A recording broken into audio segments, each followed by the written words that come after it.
Hello friends, this is Virendra Pratap Singh और आज हम केमिस्ट्री के जिस टॉपिक को डिस्कस करने वाले हैं ये टॉपिक है overlapping and concept of sigma bond and pi bond. तो ओवरलैपिंग क्या होता है दोस्तों?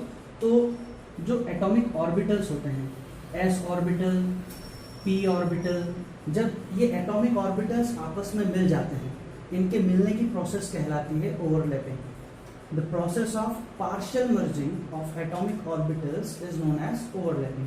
तो overlapping होता क्या है? overlapping होता है बेसिकली ऑर्बिटल्स का पार्शियली एक दूसरे से मिल जाना, पार्शियली मीट करना, ये कहलाता है ओवरलैपिंग। अब ओवरलैपिंग के बेसिस पे हम लोग कोवेलेंट बॉन्ड को दो पार्ट में डिवाइड कर देते हैं। जो हमारा कोवेलेंट बॉन्ड होगा, कोवेलेंट बॉन्ड, ये कोवेलेंट बॉन्ड को मैं ओवरलैपिंग के बेसिस पे दो कैटेगरी में बांट देता हूँ। पहली कैटेगरी है सिग्मा बॉन्ड और दूसरी कैटेगरी है पाई बॉन्ड। सिग्मा बॉन्ड को हम इस साइन से डिनोट करते हैं और पाई बॉन्ड को हम इस साइन से डिनोट करते हैं। अब सिग्मा बॉन्ड और पाई बॉन्ड को हम थोड़ा सा डिटेल में देखते हैं। सिग्मा बॉन्ड बनता है बाय एक्सियल ओवरलैपिंग, या एक्सियल ओवरलैपिंग का ही एक और नाम है हेड ऑन ओवरलैपिंग। तो जब ऑर्बिटल्स की एक्सियल ओवरलैपिंग होती है तो उससे बनने वाला बॉन्ड कहलाता है सिग्मा बॉन्ड। अब एक्सियल ओवरलैपिंग क्या होती है? तो ये एक्सियल ओवरलैपिंग तीन तरह की होती है। मैं तीनों को एक बार आपको बता देता हूँ। एक्सियल ओवरलैपिंग तीन केस में पॉसिबल है। अगर एक हाफ फिल्ड एस ऑर्बिटल दूसरे हाफ फिल्ड एस ऑर्बिटल से ओवरलैपिंग करता है along with internuclear axis, internuclear axis के अलोंग अगर ये ओवरलैपिंग होती है तो इस ओवरलैपिंग से बनने वाला जो बॉन्ड होगा ये होगा सिग्मा बॉन्ड। जैसे ये हाफ फिल्ड एस ऑर्बिटल, ये हाफ फिल्ड एस ऑर्बिटल, यहाँ आप चाहें तो इसका इलेक्ट्रॉन भी डिनोट कर सकते हैं। दोनों half filled S orbital internuclear axis के अलोंग अगर ओवरलैपिंग करते हैं तो ये जो बॉन्ड बना है, जहाँ ये दोनों इलेक्ट्रॉन होंगे, ये बॉन्ड बना है, इस बॉन्ड को कहेंगे हम सिग्मा बॉन्ड। ऐसे ही अगर दूसरा केस हम देखें एक्सियल ओवरलैपिंग का, तो जब एक हाफ फिल्ड एस ऑर्बिटल एक हाफ फिल्ड पी ऑर्बिटल के साथ ओवरलैपिंग करता है along internuclear axis, along internuclear axis, तो इससे होने वाली जो ओवरलैपिंग होगी ये कहलाएगी एस पी ओवरलैपिंग, और इसमें भी जो बनने वाला बॉन्ड होगा वो होगा सिग्मा बॉन्ड। ऐसे ही थर्ड केस है एक्सियल ओवरलैपिंग का, ये केस है पीपी एक्सियल ओवरलैपिंग का। पीपी एक्सियल ओवरलैपिंग मतलब जब एक हाफ फिल्ड पी ऑर्बिटल दूसरे हाफ फिल्ड पी ऑर्बिटल से ओवरलैपिंग करता है अलोंग इंटरन्यूक्लियर एक्सिस, तो जो ओवरलैपिंग होगी इस ओवरलैपिंग से बनने वाला बॉन्ड भी क्या होगा? Sigma bond. अब अलोंग इंटरन्यूक्लियर एक्सिस का मतलब कि जब ये ओवरलैपिंग हो रही है तो ये एक्सिस इस एक्सिस के अलोंग हो रही है। दोनों ऑर्बिटल की एक्सिस एक जैसी है। यहाँ इंटरन्यूक्लियर एक्सिस ये रही, पी ऑर्बिटल की इंटरन्यूक्लियर एक्सिस ये रही। वैसे ही ये जब एक दूसरे के एक्सिस के अलोंग एक दूसरे से ओवरलैपिंग करते हैं तो इस ओवरलैपिंग को हम कह रहे हैं अलोंग विद इंटरन्यूक्लियर एक्सिस। इन तीनों केसेस को देखने के बाद आपको एक बात और पता लगेगी कि इन तीनों केसेस में जिसमें सिग्मा बॉन्ड फॉर्म हो रहा है इसमें एस ऑर्बिटल भी पार्टिसिपेट कर रहा है और पी ऑर्बिटल भी पार्टिसिपेट कर रहा है। मतलब कि एस सिग्मा बॉन्ड की जो फॉर्मेशन होगी उस फॉर्मेशन में S orbital as well as P orbital दोनों ही पार्टिसिपेट करते हैं। और भी कुछ चीजें आप यहाँ से देख सकते हैं, समझ सकते हैं, जैसे कि जो इलेक्ट्रॉन डेंसिटी है वो कहाँ है। तो यहाँ देखिए जो इलेक्ट्रॉन मिलने वाला है, ओवरलैपिंग वाला जो रीजन है ये इंटरन्यूक्लियर एक्सिस पर ही है, इसलिए इलेक्ट्रॉन डेंसिटी सिग्मा बॉन्ड के केस में कहाँ होगी? एक्सिस पर ही होगी। तो इलेक्ट्रॉन डेंसिटी कहाँ होगी सिग्मा बॉन्ड के फॉर्मेशन सिग्मा बॉन्ड में? तो वो होगी इंटरन्यूक्लियर एक्सिस पर। इसके अलावा इसके अलावा हम एक चीज और देख सकते हैं कि क्योंकि ये ओवरलैपिंग जो है एक्सियल ओवरलैपिंग है, दोनों जो ऑर्बिटल्स आपस में मिल रहे हैं वो एक दूसरे की एक्सिस के अलोंग मिल रहे हैं, इस तरह से मिल रहे हैं, तो इनकी ओवरलैपिंग से जो बॉन्ड बनने वाला है वो स्ट्रॉन्ग बनेगा क्योंकि ये प्रॉपर ओवरलैपिंग हो पा रही है। इस ओवरलैपिंग में एक्सटेंट ऑफ ओवरलैपिंग ज्यादा है, मतलब ओवरलैपिंग ज्यादा हो पा रही है, इसलिए जो बनने वाला बॉन्ड होगा वो स्ट्रॉन्ग होगा। मतलब कि जो सिग्मा बॉन्ड होता है, sigma bond is a strong bond. इसके अलावा सिग्मा बॉन्ड के बारे में एक चीज और, हम लोग जब ऑर्गेनिक केमिस्ट्री पढ़ते हैं वहां एक एग्जाम्पल भी देखते हैं कि जब जिसे हम बोलते हैं कन्फॉर्मेशन, इस प्रोसेस को, कि अगर कार्बन कार्बन के बीच में सिंगल बॉन्ड है, ये बॉन्ड होता है सिग्मा बॉन्ड, ये है हमारा सिग्मा बॉन्ड। तो इस सिग्मा बॉन्ड के वहां हम लोग जब पढ़ते हैं ऐसे, तो हम देखते हैं एक कार्बन को फिक्स करके हम दूसरे कार्बन को रोटेट करते हैं। तो कन्फॉर्मेशन की प्रोसेस हमें आगे पढ़नी है ऑर्गेनिक में। तो कन्फॉर्मेशन की प्रोसेस होती है, इसका मतलब ये तो हमें पता लग गया कि सिग्मा बॉन्ड के अलोंग मैं मॉलिक्यूल्स को रोटेट कर सकता हूं। मतलब सिग्मा बॉन्ड के अलोंग जो फ्री रोटेशन है, फ्री रोटेशन है, ये पॉसिबल है। तो क्या क्या देखा हमने सिग्मा बॉन्ड के बारे में? सिग्मा बॉन्ड एक्सियल ओवरलैपिंग से बनता है, या इसे हम हेड ऑन ओवरलैपिंग भी कहते हैं। कितने तरह की होती है? तो ये 3 टाइप की ओवरलैपिंग एक्सियल ओवरलैपिंग होती है। एक्सियल ओवरलैपिंग से तीनों केस में बना है सिग्मा बॉन्ड। यहाँ देखने के बाद हमें दूसरी बात सिग्मा बॉन्ड के बारे में यह पता लगी कि सिग्मा बॉन्ड के फॉर्मेशन में s ऑर्बिटल के साथ साथ p ऑर्बिटल भी पार्टिसिपेट कर सकता है। तीसरी चीज हमने देखी, क्योंकि एक्सिस के अलोंग ओवरलैपिंग हो रही है सिग्मा बॉन्ड में, इसलिए ये बॉन्ड स्ट्रॉन्ग बॉन्ड है, क्योंकि जब एक्सिस से ऑर्बिटल्स ओवरलैप करते हैं तो उनमें ओवरलैपिंग की जो एक्सटेंट है, एक्सटेंट ऑफ ओवरलैपिंग, वो ज्यादा होती है।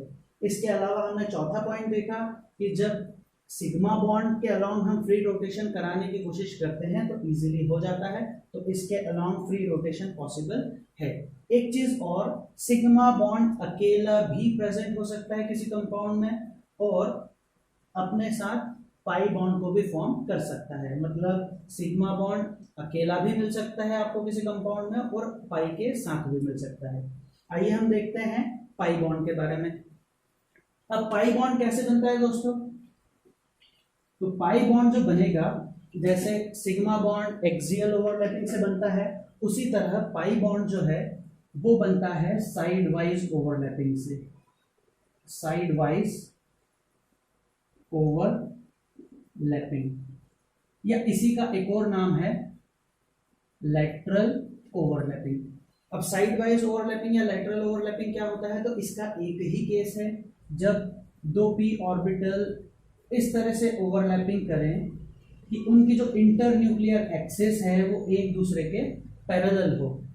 तो इस केस में जो ओवरलैपिंग होगी वो ओवरलैपिंग कहलाएगी PP साइड वाइज ओवरलैपिंग। यहां देखिए ओवरलैपिंग वाला रीजन ये है और ये है, जो बॉन्ड बना है इस एक्सिस के अलोंग, ये आपका इंटर न्यूक्लियर एक्सिस है, और इससे जो बनने वाला बॉन्ड है वो बॉन्ड है पाई बॉन्ड। अब आप इस पाई बॉन्ड की फॉर्मेशन को अगर देखें, साइड वाइज ओवरलैपिंग के थ्रू जो पाई बॉन्ड बना है, इसको अगर आप ध्यान से देखें तो यहां से भी आप कुछ चीजें समझ सकते हैं। जैसे कि जब पाई बॉन्ड बनता है तो उसमें केवल p ऑर्बिटल ही पार्टिसिपेट करता है, s ऑर्बिटल इसकी फॉर्मेशन में पार्टिसिपेट नहीं करता है। दूसरी बात, इन दोनों ऑर्बिटल्स की जो इंटर न्यूक्लियर एक्सिस है वो एक दूसरे के पैरेलल है, इस तरह से एक दूसरे के पैरेलल है, तो इनसे ओवरलैपिंग प्रॉपर नहीं हो पाती। इस तरह से इनकी ओवरलैपिंग प्रॉपर नहीं हो पाती, इनकी एक्सटेंट ऑफ ओवरलैपिंग कम होती है, इसलिए ये जो बॉन्ड बनता है ये एक वीक बॉन्ड होता है। तो क्या क्या समझ में आ गया? पाई बॉन्ड बनता है साइड वाइज ओवरलैपिंग से, इसमें p ऑर्बिटल और s ऑर्बिटल में से केवल p ऑर्बिटल ही पार्टिसिपेट करता है, s ऑर्बिटल पार्टिसिपेट इसके फॉर्मेशन में नहीं करता है। क्योंकि ये इंटर न्यूक्लियर एक्सिस एक दूसरे के पैरेलल है, इसलिए प्रॉपर ओवरलैपिंग नहीं हो पाती, इसलिए बनने वाला जो बॉन्ड होता है वो होता है वीक बॉन्ड। इसके अलावा अगर हम इलेक्ट्रॉन देखें, इलेक्ट्रॉन कहाँ होगा, इलेक्ट्रॉन की डेंसिटी कहाँ होगी, तो इस इंटरन्यूक्लियर एक्सिस के ऊपर और इंटरन्यूक्लियर एक्सिस के नीचे, या तो इलेक्ट्रॉन डेंसिटी ऊपर होगी या फिर नीचे होगी। तो इलेक्ट्रॉन डेंसिटी इंटरन्यूक्लियर एक्सिस पर नहीं होती, ये होती है अबोव और बिलो द इंटरन्यूक्लियर एक्सिस। इसके अलावा ये बॉन्ड क्योंकि एक वीक बॉन्ड है, अगर मैं इसके अलोंग फ्री रोटेशन कराने की कोशिश करूं तो ये बॉन्ड टूट जाता है। तो इसमें फ्री रोटेशन पॉसिबल नहीं है। एक चीज पाई बॉन्ड से रिलेटेड जो कि बहुत ही इंपॉर्टेंट है कि pi bond is always formed in addition to sigma bond. हमेशा पाई बॉन्ड सिग्मा बॉन्ड बनने के बाद ही बनता है। तो पाई बॉन्ड कभी भी आपको अकेला नहीं मिलेगा, ये हमेशा अलोंग विद सिग्मा बॉन्ड ही आपको देखने को मिलेगा। तो हम फटाफट से इसे एक बार इन दोनों में जो डिफरेंस है उसको बना के देख लेते हैं कि अगर आपसे ये पूछा जाए कि सिग्मा बॉन्ड में पाई बॉन्ड में डिफरेंसेस क्या क्या है तो आप उसे भी बता सकें। तो सबसे पहला डिफरेंस कि सिग्मा बॉन्ड और पाई बॉन्ड में जो पहला डिफरेंस होगा, सिग्मा बॉन्ड बनता है हेड ऑन ओवरलैपिंग या एक्सियल ओवरलैपिंग से, और पाई बॉन्ड बनता है साइड वाइज ओवरलैपिंग से या लेटरल ओवरलैपिंग से। दूसरी चीज हमने देखी थी कि सिग्मा बॉन्ड के फॉर्मेशन में s ऑर्बिटल और p ऑर्बिटल दोनों ही पार्टिसिपेट कर सकते हैं सिग्मा बॉन्ड के फॉर्मेशन में, जबकि पाई बॉन्ड के फॉर्मेशन में केवल p ऑर्बिटल ही पार्टिसिपेट कर सकता है, s ऑर्बिटल नहीं कर सकता। इसके बाद हमने देखा था क्योंकि इसमें इंटरन्यूक्लियर एक्सिस एक दूसरे क्योंकि ये जो ओवरलैपिंग होती है सिग्मा बॉन्ड के फॉर्मेशन में ये अलोंग विद इंटरन्यूक्लियर एक्सिस होती है, इसलिए इसकी एक्सटेंट ऑफ ओवरलैपिंग बहुत ज्यादा है, इसलिए ये जो बॉन्ड होगा वो स्ट्रॉन्ग बॉन्ड होगा। जबकि पाई बॉन्ड के फॉर्मेशन में जो p ऑर्बिटल्स एक दूसरे से ओवरलैप करते हैं तो वो साइड वाइज ओवरलैप करते हैं और उसकी एक्सटेंट ऑफ ओवरलैपिंग बहुत कम होती है इसके कंपैरिजन में, इसलिए ये जो बॉन्ड होता है वो वीक बॉन्ड होता है। अगर हम बात करें इलेक्ट्रॉन डेंसिटी की तो सिग्मा बॉन्ड में इलेक्ट्रॉन डेंसिटी हमने देखा था ओवरलैप करने वाला जो रीजन है वो रीजन इंटरन्यूक्लियर एक्सिस पर ही था, तो इसकी जो इलेक्ट्रॉन डेंसिटी होगी वो होगी ऑन इंटरन्यूक्लियर एक्सिस। लेकिन जो पाई बॉन्ड है इसका ओवरलैप करने वाला जो रीजन था इंटरन्यूक्लियर एक्सिस के ऊपर और नीचे था, इसलिए इसकी जो इलेक्ट्रॉन डेंसिटी होगी वो होगी अबोव एंड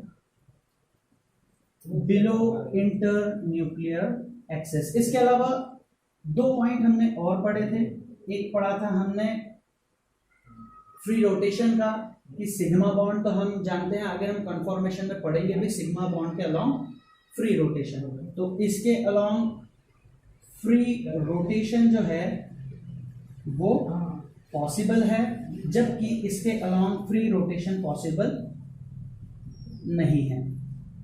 लास्ट पॉइंट जो था वो ये था कि sigma bond may be formed alone, ये अकेला भी पाया जा सकता है, बट पाई बॉन्ड हमेशा ऑलवेज कैसे बनता है, in addition to sigma bond. तो अगर आपको ये सारी चीजें याद है तो आपके सारे कॉन्सेप्ट ओवरलैपिंग से रिलेटेड और सिग्मा बॉन्ड पाई बॉन्ड से रिलेटेड क्लियर है। तो अगर आपको ये वीडियो अच्छा लगा हो तो please do like and subscribe and thanks for watching this video.